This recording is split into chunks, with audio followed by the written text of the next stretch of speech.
Hi guys, how you doing? D Junior here. Now, I kind of clickbaited you a little bit with the title because it's impossible for there to be an objectively best country in the world because what defines best is very subjective to a lot of different people. Um, this definition today is on the things that I consider to be most important. Some of these things you might consider frivolous, but I think they're quite important for quality of life. You also might find some of the reasoning that I have today controversial, perhaps, or even objectionable, if you're really feeling offended today. But I think that I've done my best possible to make it clear as for why, personally, for me, this is the best country in the world. And obviously, at the end of the video, I'll explain which country that is. So let's get to it.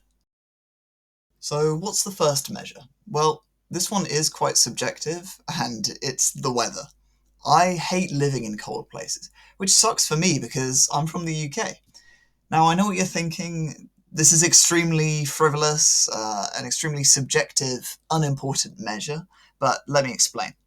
A lot of the countries I'm about to list also do fail in other categories in this video, so I'm not just knocking them out of the race because of their weather, but knowing that I want to live somewhere warm, it does allow me to find the best country for me faster. So how do I define what a cold country is? Well, based on my experiences of visiting places with warmer climates and realizing what kind of weather I do and don't like, basically countries and territories with no part of the country that is warm enough for me to live in, that is no more than 1 month of the year with an average temperature or daily mean temperature below 10 degrees Celsius, is a place where I can't live, basically. If it goes for a mean temperature of below 10 degrees Celsius for more than a month, that's just too long for me. The cold is just miserable for me. I hate it. It just gets me down. I get seasonal affective disorder. I feel terrible. So I realized, look, I cannot live somewhere that's so cold and miserable. So yeah, that's how I define cold countries. So let's see which ones fall under that definition. Okay, so first up, let's colour in the cold countries, okay? So yeah, obviously Canada, Greenland, Iceland, all of these kind of Scandinavian places. Way, way, way, way too cold. The winters are horribly short. The Baltics, Eastern Europe, these are all way too cold for me. Um, France, actually, we leave open for now because actually down in the south of France, places like Nice along the Côte d'Azur, they do actually have some places that do stay pretty warm throughout the year. All of these kind of Central European places, though, they have a very continental climate, so I found that they do get warm in the summer, like really warm, but then they get very cold in the winter, especially Switzerland. The coming off the Alps, they get that freezing weather. Obviously, Jersey and Guernsey, too cold. But then I was actually quite surprised. I looked into the data. While these sort of Balkan countries are warm a lot of the time, they do get very cold in the winter, which is a surprise. But Greece manages to hold in there. It stays warm enough. A couple of other surprises: Andorra, uh, the Vatican, and San Marino all are quite cold in winter, or they get too cold for me at least. And then we have Central Europe. Sorry, Central Europe. I mean Central Asia gets absolutely freezing.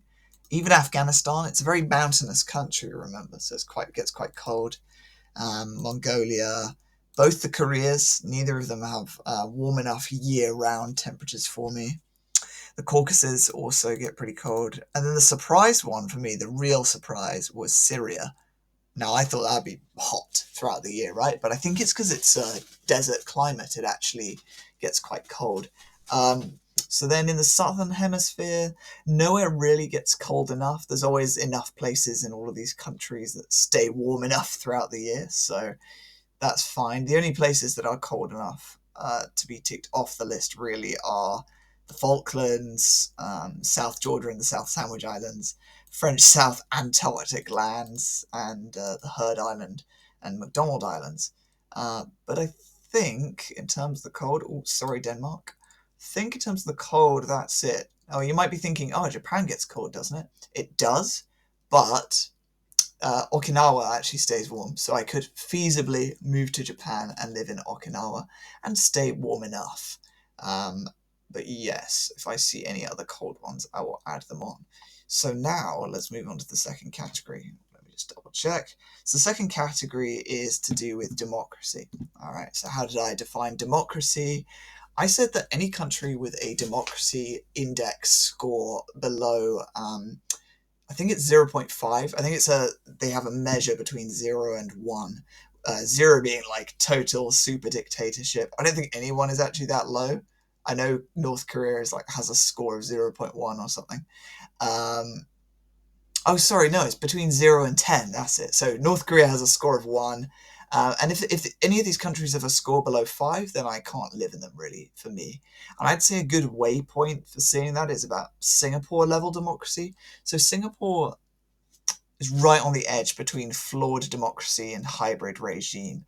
So once you get below a score of 5, then you get down into hybrid regime, and that's really where I don't want to live there. Just for me, like, my values just don't accept living in a authoritarian system. Unfortunately, for a lot of people, they don't have a choice and they have to live in these places. But me, I'm lucky. I get to choose where I want to live. So China, obviously, that goes. Macau, yeah, that is actually quite authoritarian now. Hong Kong, of course, national security law. Personally watched that get put in place, unfortunately. I was there. I actually left Hong Kong 4 days after they put the security law in place. So yeah, I watched it lose its freedom overnight. So yeah, that put me off China. And Vietnam, Laos, Cambodia, these are all kind of communist, authoritarian regimes. Myanmar, they've had the big coup recently, very anti-democratic. Thailand is quite authoritarian. Brunei, very authoritarian. It's similar in a way to the Gulf states, which are all fundamentalist Islamist countries, very strongly Islamic. Jordan, Iraq. Iraq, yeah, they have elections, but they do still have quite a low democracy score. Lebanon, that's the same thing, same story as Iraq, really. Same with the Palestinian territories, the score is very low. Iran, of course, that's an authoritarian Islamic nation. Pakistan, while it has elections, again, its score is quite low. Same with Nepal, Bhutan, and Bangladesh. India is democratic enough, actually, for me, but we'll come to that later. And then, obviously, Africa is where you're going to see a lot of these things. Now, Africa does have a lot of countries where they have elections, but we're looking at the score. So democracy is not just does it have elections, but democracy also covers a range of other issues like censorship and various freedoms that you have in those countries. So it's also about things like civil liberties. It's about the process itself. Is there a lot of corruption in the process? Is it possible to trust results of elections and possible to feel like the election is fair in a way? So yeah, we can actually cross off a lot of these, unfortunately. It would be nice if there were more places in the world that I could live, but unfortunately, a lot of these countries simply are not democratic enough. Comoros Islands, that's one of them as well, similar to the Arab nations. It is part of the Arab League actually. It's quite interesting that an Arab League country is all the way down here, but there you go. The Arabs a long time ago did travel to a lot of countries. So then let's look at Latin America. We have Cuba, of course. That's very authoritarian since the revolution that happened, I want to say, in the 50s. Is that right? Yeah, sorry about that. My Cuban history is not the best. Haiti has quite a low democracy score, but the rest of the Caribbean does quite well in terms of democracy. Guatemala, Belize, I believe it actually is okay with democracy, but Honduras and El Salvador certainly are not. Same with Nicaragua. Venezuela is an absolute basket case, very much authoritarian dictatorship now, unfortunately. Bolivia, yeah, it's quite authoritarian from what I've seen. Where else have I missed off anywhere? Southeast Asian, no. As I said, Singapore's right on the borderline for me. I'd say it's just acceptable for me. I was trying to get a job there actually, so I could have potentially lived there. I think that's it for the anti-democratic ones. Now, it should be noted, of course, a lot of the countries in blue also don't have high enough democracy figures, but they've kind of been cancelled out by the fact that I won't live there because they're too cold. All right, so let's move on to our third category, which is to do with human development. All right, so how do I measure human development? Well, human development can be well measured by the Human Development Index, and that's a really good way of seeing which countries have the highest standard of living. So I picked a score of 0.85 on a scale of 0 to 1. I said if it's below 0.85, then I don't want to live there. Most European countries have a score in the 8s. Some of them are in the 9s as well. So let me show you which ones. So we can see that Mexico has a HDI quite low. That's why a lot of Mexican immigrants want to go to the USA. Same story with Belize. And by the way, it's not just HDI. So countries can have high HDIs, but I also looked at things like GDP per capita, median wage. That's a really revealing one as well to tell you whether it's developed enough. So places like Costa Rica, they did have quite a high HDI, even quite a high GDP per capita, but I believe median wages were quite low. So we're going to get rid of those. Panama, same story. Colombia, Ecuador, Peru, Brazil, yeah, quite undeveloped in a number of ways. Paraguay, Uruguay, Argentina, and Chile are probably some of the most developed in South America, but they do still fall short of that HDI standard for me. Or if it's not HDI, then they have quite low wages, so I'm going to have to get rid of these. And as well, actually, French Guiana, yes, it is technically a part of France, but its HDI is much lower than France, so we're going to get rid of that. Same with Suriname and Guyana. Now, the Caribbean islands are a real mix. It's a really interesting area of the world, to be honest with you. But I found that Trinidad and Tobago certainly was too low. Dominican Republic, definitely too low. Let me see, where else? Here we go. So we've got Antigua and Barbuda, Anguilla, St. Kitts and Nevis. I'm probably not pronouncing these correctly. Montserrat, Dominica, St. Lucia, St. Vincent and the Grenadines, Barbados, Grenada. A lot of these places are actually owned by European countries, but their HDI is much lower than the European country that actually owns them. And Jamaica as well, that's pretty low HDI. Bermuda, Cape Verde, Ghana, definitely too low HDI. Sao Tome and Principe, I actually don't know much about these places. I'd like to learn more. They seem quite interesting. St. Helena, yeah. And then obviously Southern Africa still has pretty low scores. So South Africa, well, South Africa is often, up there with Western countries. Like, it likes to try and pretend that it's a Western country. It's, or at least a developed country. It's really not. It still has a lot of development to go. I mean, it's stuck in what I believe is called the middle income trap, where it's reached a certain level of income and development, but it's still not quite, it just can't get out of that, really. It's stuck there. I mean, the corruption doesn't help. But yeah, Lesotho, Zimbabwe, Botswana, Namibia, they're all the same in that respect. Same, I was quite surprised with places like Mayotte and Réunion, again, owned by France, but not as developed as France, as metropolitan France. Mauritius, same story as a lot of South America. The Maldives, Seychelles again, and then of course places like Indonesia. These are really beautiful places, but their standard of living is just a bit too low for me. Philippines, Malaysia, Indonesia, and then all of these Pacific islands as well. They're not quite developed. Even Guam, which has American bases on it, its human development is quite low. So let me just get all of these off here. Tonga, Fiji, beautiful places. I would like to visit, but they're not developed enough to live in my opinion.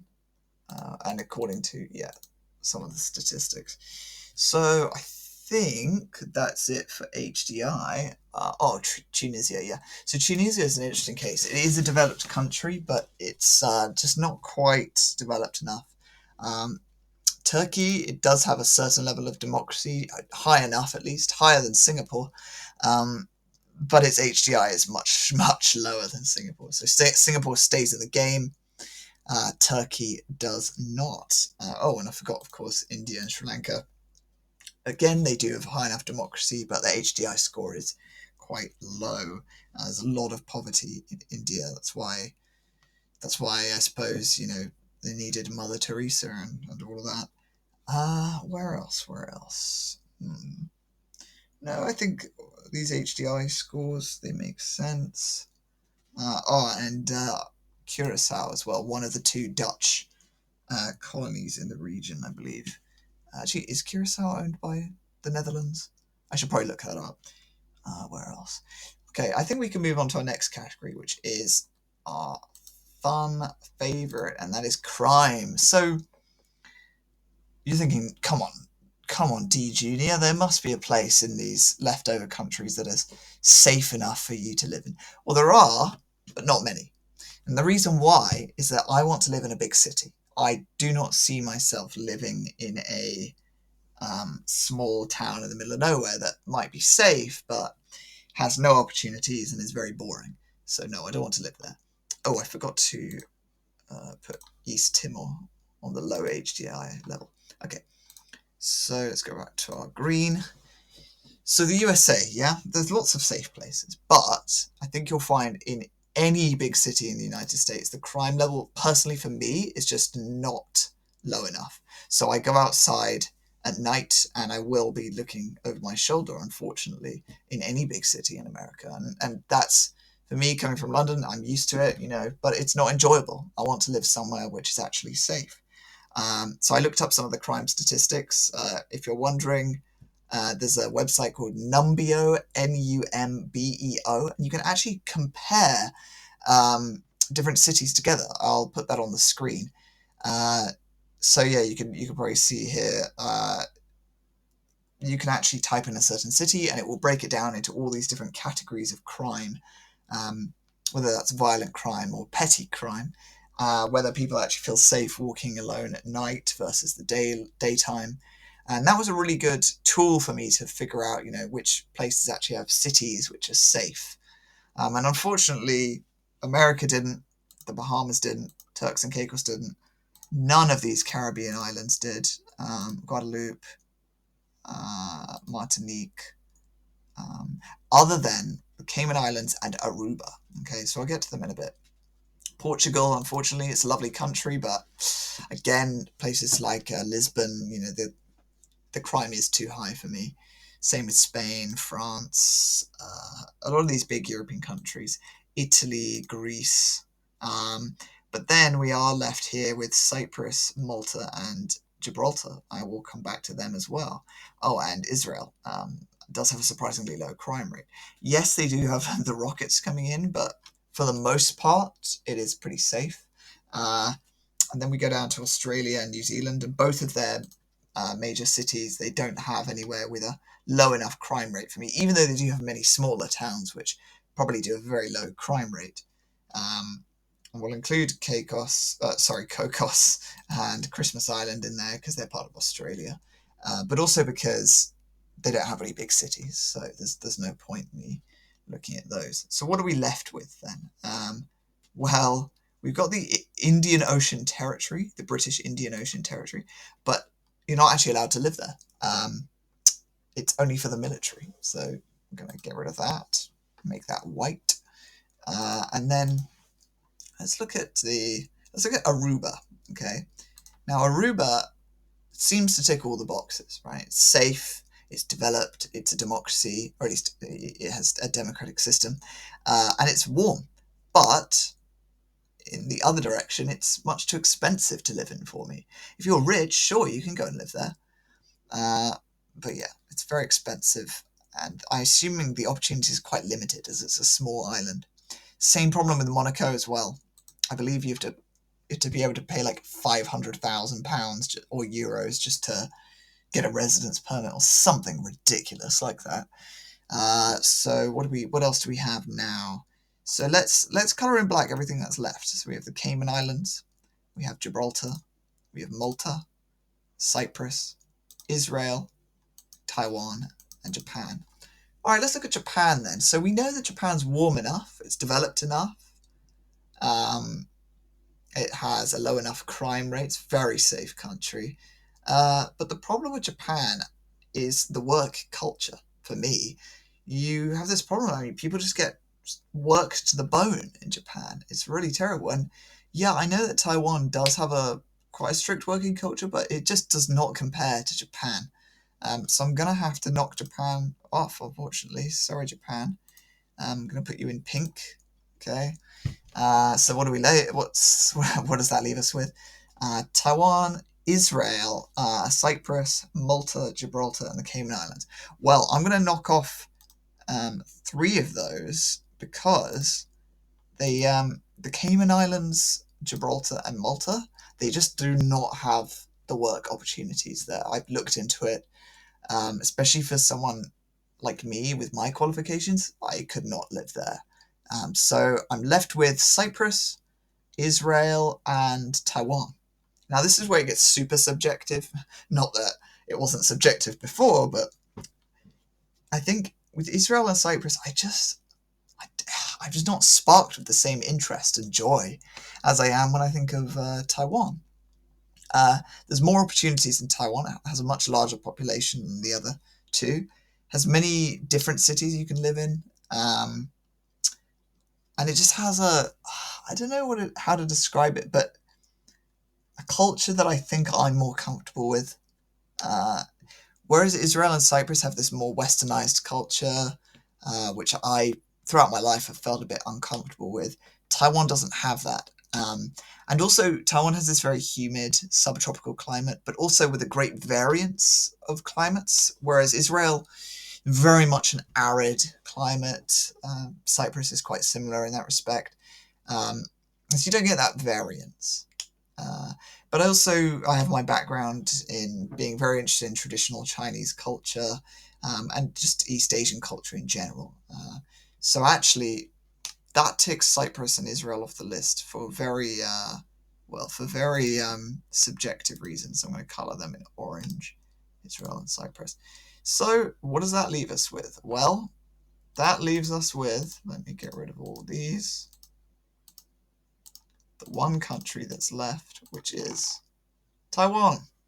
Now, I know what you're thinking. Yes, I designed this from the beginning to get to Taiwan. I knew I would get to Taiwan at the end. And you would be right. Yes, I did know that. But the truth is, I wasn't lying in the video. A lot of these factors they are quite important for me, and I don't see myself being able to get over them that easily. And it is a shame that there's so few places in the world that I'm happy to live in, and it is a shame that the place that I've found that is acceptable for me to live in is so far away from all my friends and family over here in the UK. I believe it's a 13-hour flight. But, for happiness, we have to do what we have to do. And hopefully I will move to Taiwan later next month in July. So I hope this has been informative for you guys as to kind of the state of a lot of countries around the world, and for a more in-depth reasoning into why I decided to choose Taiwan. I hope you're not too angry. I hope you don't think my reasoning is too ridiculous. But yeah, I'll see you guys on the next video. Thank you very much.